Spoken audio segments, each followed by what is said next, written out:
Hey, welcome to the Everyday Immunity Podcast, a place where we talk about different ways to boost the immune system naturally each and every day.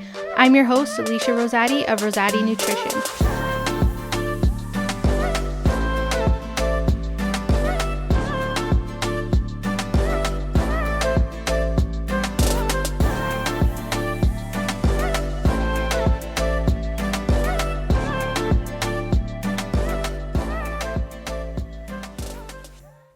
Hey guys, welcome back to another episode. I am very excited to be talking about this topic today. If you couldn't tell by the title, we are talking about the health benefits of coconut oil in relation to Alzheimer's disease.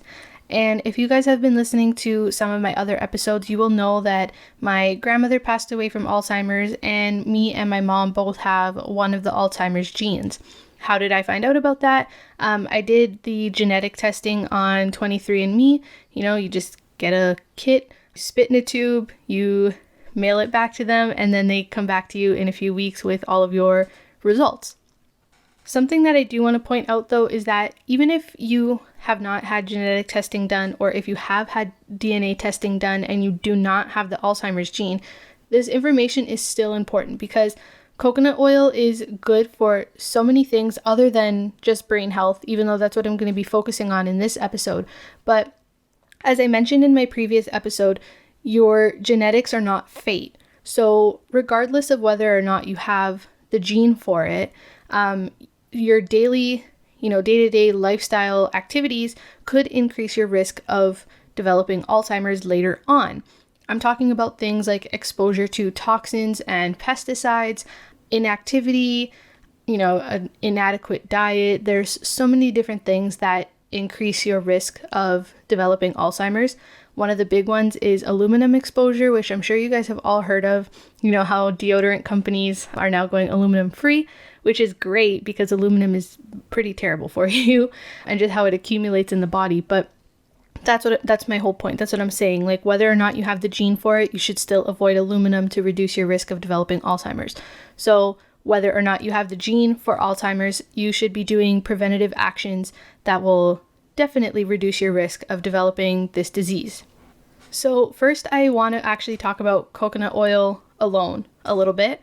I'm sure if you guys didn't live under a rock, then you heard a few years ago that coconut oil was like the ultimate superfood. It was literally everything. You needed to use coconut oil, in your coffee to cook with, oil pulling, use it in your hair, use it on your skin. Like, coconut oil was literally used for everything. If there was something that needed to be done, coconut oil could probably be used for it. And everybody went out and bought coconut oil and we started using it, especially like in our hair, things like that. And then, other studies started to come out and say, hold on a second, like coconut oil isn't really that good for you because it's super high in saturated fats, and saturated fats are what lead to cardiovascular disease and increase your cholesterol levels and all this stuff. So then we kind of like pump the brakes on coconut oil a little bit. But I want to discuss some of the science that I've been looking at and some of the more recent studies that actually showed that, no, we were right the first time. Coconut oil is amazing for you. So like I briefly mentioned, the biggest concern with coconut oil consumption was the fact that it is so high in saturated fat. Like, if you ever look at the nutrition label on a bottle of coconut oil, you'll see that it's like 90% of your daily saturated fat intake, which is nuts. But I want to make it known that this saturated fat is absolutely not the same as the saturated fat that you get in dairy and meat products. So again, I'm going to say that again. The saturated fat content in coconut oil is not the same as the saturated fat that you would be consuming in dairy and meat products. And that's really, really important. The saturated fats that you consume when you eat dairy and meat products consist of long-chain fatty acids. That's different than coconut oil because coconut oil is composed of medium-chain triglycerides, or MCTs. I'm sure you guys have also seen, like, if you've ever stepped into a health food store or listened to anything regarding nutrition, you've probably heard of MCT oil before, and it's most commonly from coconuts because coconuts are very high in medium-chain triglycerides. So why the heck are these guys so good for you? Well, MCTs are very easily absorbed by your body through the portal vein, and that's just the main vein that connects, it moves blood from your spleen and your GI tract, so like your gut and your intestines, into your liver, which is very important. So when you ingest MCTs, they're very easily absorbed from your intestines to your liver via that portal vein, and there is where they are metabolized into ketones. That's another really big thing that's been really popular lately, you know, the keto diet and ketones are life, and oh my god, before and after ketones, like ketones are very good for you. It's just how you produce them, which I think we need to be a little bit more mindful of. So back to MCTs for a second.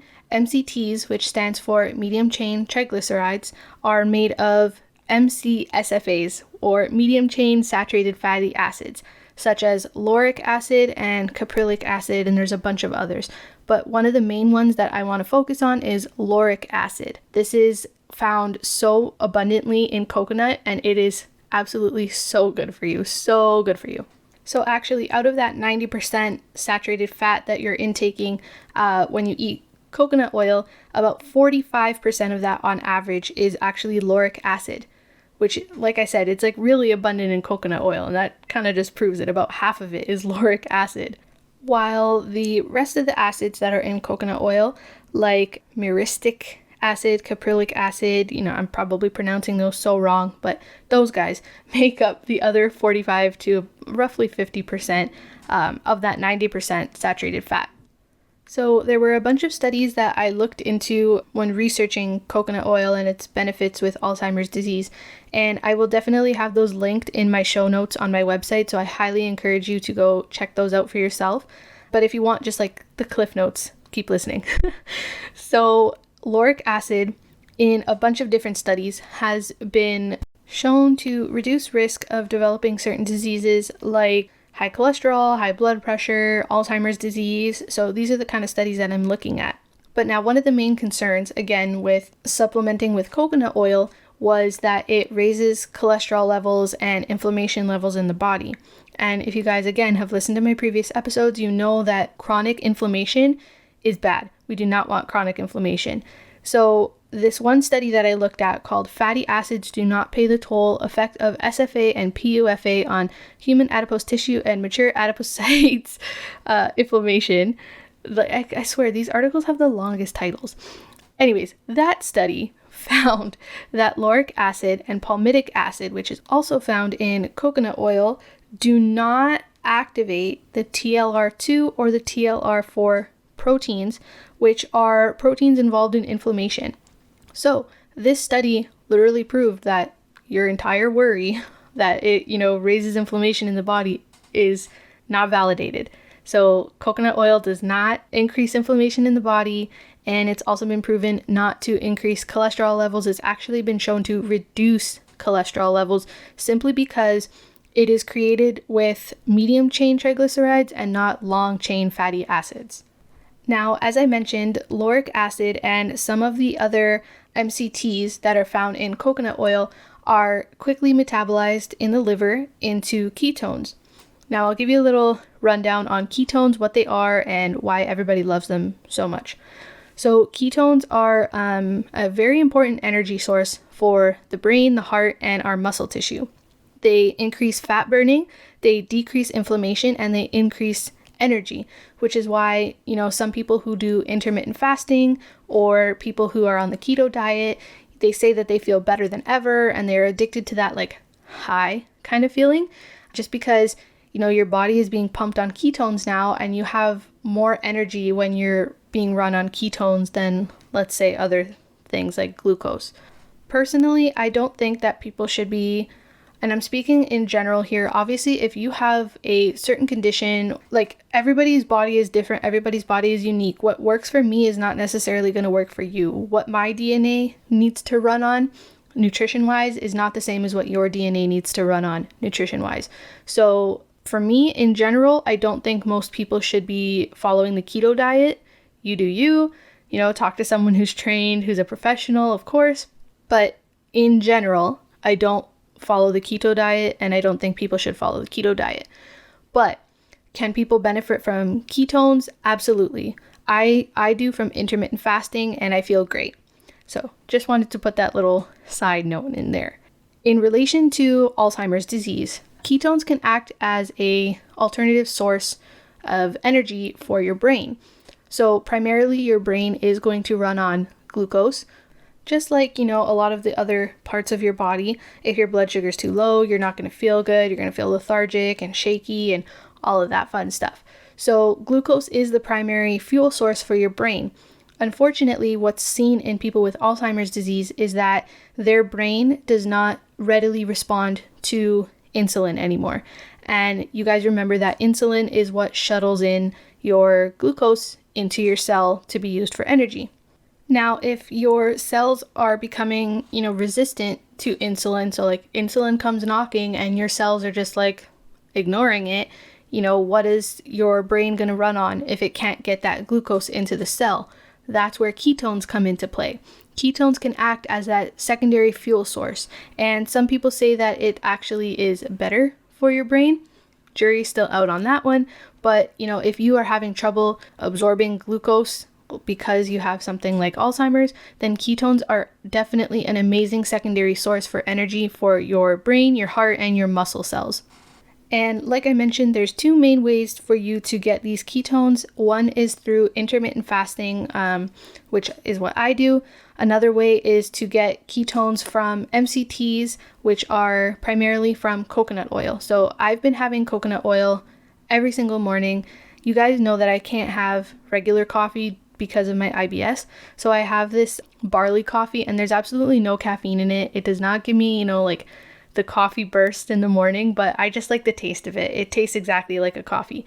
So I have that every morning with about a teaspoon or a tablespoon or so of coconut oil. And, I just melt that in there. No, it doesn't really sit on your lip if you stir it in really well.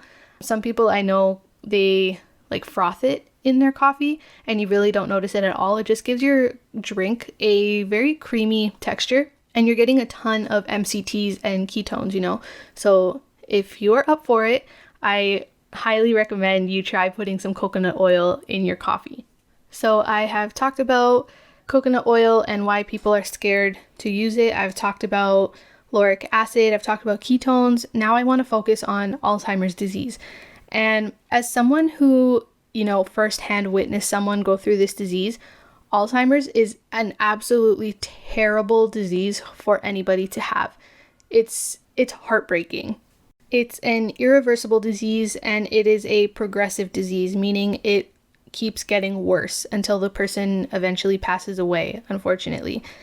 It involves dementia symptoms like memory loss and decreased cognitive ability, decreased coordination. Eventually, they probably won't be able to speak very well because they forget how to speak, forget how to eat, their body starts to forget how to do things, and it's a terrible, terrible disease, and I wouldn't wish it upon anybody, which is why I am doing everything that I can now to prevent that from happening in myself and my mom, who, we both know we have the gene, meaning we have an increased risk for it, but like I said, anybody has the risk for it, given our environment and our lifestyle and our diet. So Alzheimer's disease was named Alzheimer's disease after Dr. Alois Alzheimer. I'm probably pronouncing his name very wrong. But in 1906, he discovered changes in the brain tissue of women who died with unusual mental illness. Of course, this was Alzheimer's disease that later was coined Alzheimer's disease because of his findings. So he looked at their brain and he found abnormal clumps of tissue, which we now called amyloid plaques. And he also found tangled bundles of fibers, which are neurofibrillary, or they're called tau tangles. So he noticed that there was like this excess clumping in people's brains that had Alzheimer's disease. Now, today we also know of other symptoms or characteristics of a brain that has Alzheimer's disease, which are a decreased number of connections between neurons. And your neurons are just brain cells. They're the things that talk to each other in the brain and talk to different parts of your body via your spinal cord. So when your neurons are firing off, that's you thinking, that's you speaking, that's you breathing, that's the command center telling everything what to do. If those neurons stop firing or there's a lack of connection between neurons, that's when you see things like Alzheimer's disease and decreased cognitive ability, decreased memory, that kind of thing. Now, thanks to today's research and science, we also know that people with Alzheimer's disease have a decreased telomere length. So telomeres, they're basically just repetitive sequence of DNA on the end of your chromosome to act kind of like a cap. So think of your shoelace and that little plastic thing on the end, I think it's called an aglet or something. That guy is there so that your shoelace doesn't fray out and ruin. Well, a telomere acts as the same way. Your telomeres, you want them as long as possible to protect as much of the chromosome as possible. People with Alzheimer's disease start to see those telomeres shrinking and eventually diminishing, which will start to damage their chromosomes and their DNA. That's how, again, people see cognitive decline, memory loss, forgetting how to speak, their body forgetting how to do things. So telomeres are also very, very important.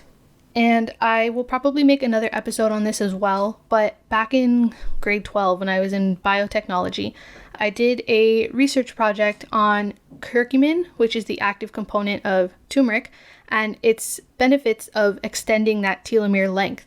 So that's another possible thing that people can be taking to reduce the risk of Alzheimer's disease is curcumin. It's also a great anti-inflammatory, and I love curcumin. So that's another thing to be looking into. And again, like I mentioned, people with Alzheimer's disease typically have that insulin resistance in their brain, meaning their brain can no longer use glucose for fuel. So you need that secondary fuel source, which can be ketones. So ketones and MCTs are another great way for people to reduce their risk of Alzheimer's and also to slow the progression of Alzheimer's. That's another thing. Like if you already know that you have early onset Alzheimer's or you're in the beginning stages of it, there are things that you can do to slow its progression. Unfortunately, there are no known cures, but some of these studies that I've been reading have shown that women and men who are experiencing dementia or Alzheimer-like symptoms, once they've been supplementing with coconut oil, their symptoms either really slow down, like the progression really slows, or their symptoms actually start to get a little bit better. It is promising. All you got to do is just add some more coconut into your diet. Now, I was looking at one specific study called Improvement of Main Cognitive Functions in Patients with Alzheimer's Disease After Treatment with Coconut Oil Enriched Mediterranean Diet. This was a study done in Spain. And I'm going to read a direct quote here from the study. And it says, "It seems that coconut supplementation increases the neuronal survival of cell cultures exposed to amyloid plaques, with an overall improvement in the cognitive performance of patients with Alzheimer's disease after the administration, thus confirming neuroprotective activity." So that in a nutshell just says it all. Remember that people with Alzheimer's disease have a buildup of those amyloid plaques and of those tau tangles. This Spanish study found that people who have Alzheimer's disease and are supplementing with coconut oil, they saw that those neurons actually had better connections and they survived so much longer. Meaning, right there, coconut oil can help prevent and slow down the progression of Alzheimer's. I don't know about you guys, but that's enough confirmation for me that I read like 4 or 5 different studies that all said the same thing, that coconut oil we should not be scared of because it is primarily saturated fat, but it is not the same saturated fat as dairy and animal products. It actually lowers cholesterol rather than increasing cholesterol like dairy and animal products. Coconut oil also reduces inflammation, and that includes inflammation in the brain. So it's good for your whole body, let alone your brain, and reducing your risk of Alzheimer's. Coconut oil is also good for reducing the number of amyloid plaques and tau tangles that Alzheimer's patients have. It also prevents them from being created, from happening. It extends the length of telomeres in patients with Alzheimer's and prevents the disintegration and the shortening of those telomeres. and it increases the survival of the neurons in your brain, which literally speak to each other and, make you move. Those neurons are what make you talk, what make you think, what make you breathe, what make you move. So without those neurons, you're not going to survive. Like, those neurons are everything. So like I said, for me, I've been having coconut oil every single morning. I've been intermittent fasting, so I'm really getting a good dose of ketones. And I really think that you guys should start that as well. Pick one or the other, but it's definitely beneficial for you. Coconut oil is so versatile. It can be used in so many different ways. You can use it for cooking. It's pretty stable, so it's very safe. Actually, one of my favorite ways to use coconut oil in cooking is either to cook scrambled eggs in it, or especially my favorite is to cook fish in coconut oil. Oh, it tastes so good. I absolutely love it. I've also tried making my own baked French fries in the oven, coated in coconut oil, and ooh girl, they taste good. I 10 out of 10 recommend that you try it out, and let me know if you like it. Other things that you can do are adding coconut oil into your coffee, like I said I do every morning. I wouldn't start with a whole teaspoon or tablespoon right away. Start with just a little bit, get used to it, and slowly work your way up to as much as you can tolerate. I'm at about, I want to say probably a tablespoon by now, and I absolutely love it. That will give you a shot of energy in the morning. Like, if you can have regular coffee, and if the coffee doesn't wake you up, like the caffeine content doesn't wake you up, then the coconut oil definitely will. So give it a shot. You can also use coconut oil in baked goods. You can use coconut oil any which way. A lot of people use it for oil pulling, which is the next thing that I definitely want to try. Basically, you just swish about a tablespoon or so in your mouth for a couple of minutes, and it's not going to taste great. I'm going to tell you that right now, but it is so good for pulling all the toxins and plaque and everything off of your teeth and out of your gums. So that's another good way of detoxification, and you are absorbing some of those MCTs while it's swishing around in your mouth. So another really great thing to try. That's been my rant today. I definitely am going to be looking more into the prevention of Alzheimer's disease, considering it's something that I really need to worry about. And I'm going to share my findings with you guys as I go.